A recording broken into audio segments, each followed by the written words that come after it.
is P of F1, correct? The partial. Minus R1. So this has to be equal to 0. And there's another.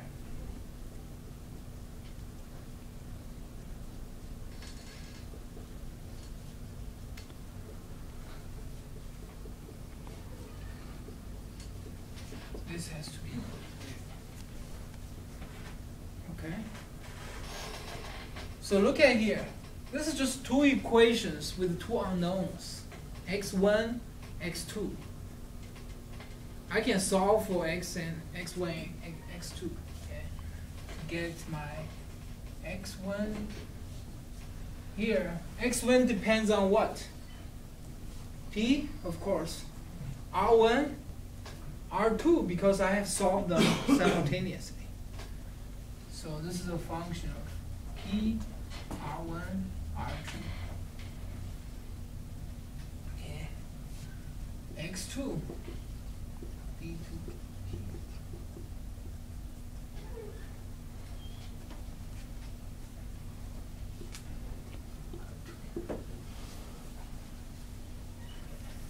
So I first get my factor demand. Look at here, the factor demand, D1, D2. Okay. Then I plug those factor demand into the production function. Y is equal to f of x1, x2. Okay. I plug these two here to get my output supply. S of P R1, R2. That's equal to f of D1, P R1, R2, and D2, P R1.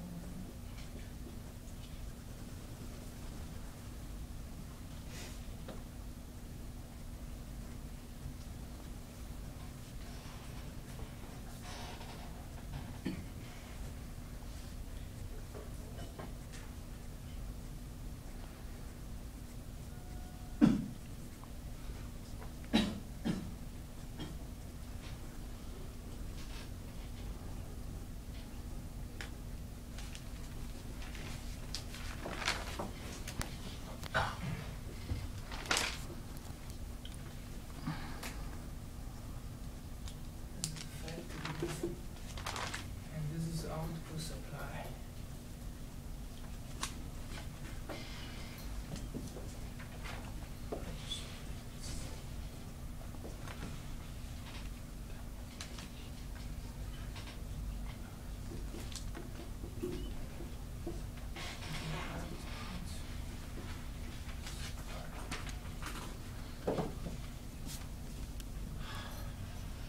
So this is two approaches. We can write the same set of equations, which gives us the profit maximizing factor demand and output supply.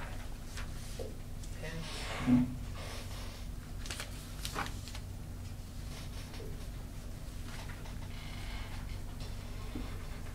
What we're going to do here is to look at this two different approaches and trying to look at the production function graph and try to understand this first order conditions.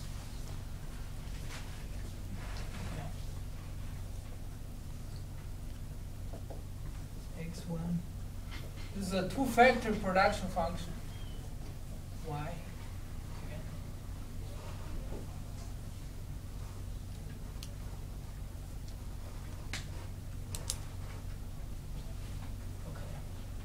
So on this surface, okay, given the output price P and factor prices R1, R2, there's one point on the surface, okay, tells you the Y, tells you the X1, X2, which maximize profit, okay, and this point must necessarily satisfy this first set of first order conditions.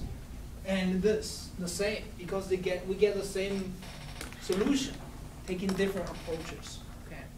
So, but let's try to look at what are those first order conditions. Starting from the cost minimization problem. Okay, this we're more familiar with this. Okay. That means at that point, the RTS must be equal to the factor price ratio. Okay.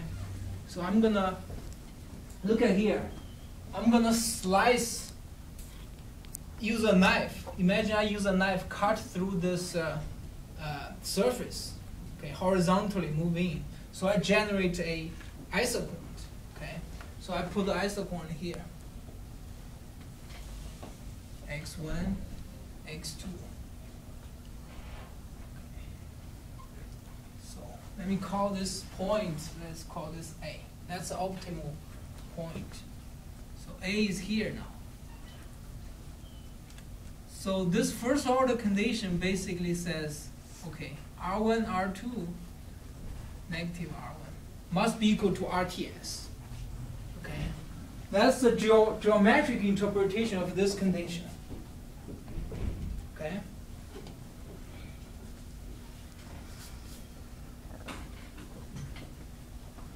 Now, look at this condition. This way. Okay. I'm going to put this here. We write this as F1 marginal productivity with respect to the first factor is equal to R1 over P. Is that correct? So I divide both sides of the equation. I move R1 on the right-hand side of the equation and divide both sides of the equation by P. That gives me this. Okay? Now what I'm going to do here is, look at here.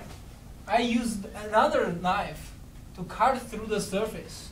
But this time, I'm cutting through in this x1 direction. Okay? That gives me another curve.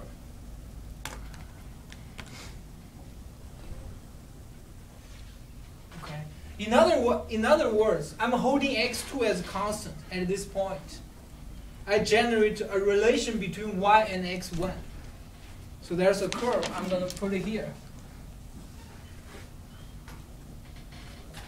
This is x1, and this is y. Again, here's A, the point A, this point. Okay? What this condition says is the marginal productivity. What is the marginal productivity? The slope of this curve. Okay. Is equal to, this is R1 over P. The price ratio. The price ratio here is the ratio of factor price to the output price.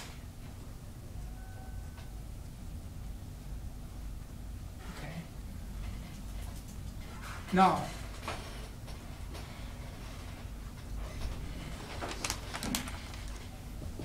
there's another condition here. It's F2 is equal to R2 over P.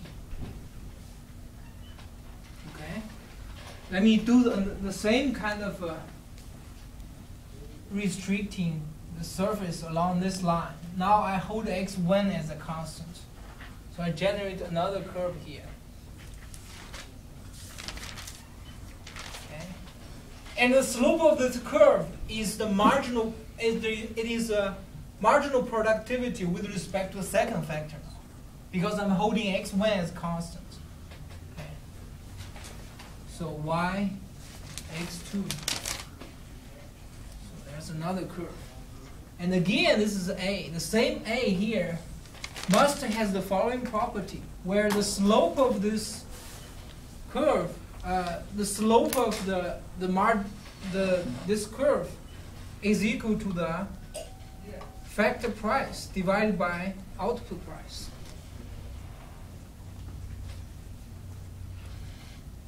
So this is another first order condition. This is very useful because remember, originally we are trying to just pick a point on this surface. that maximize profit. That's the bottom line of this problem.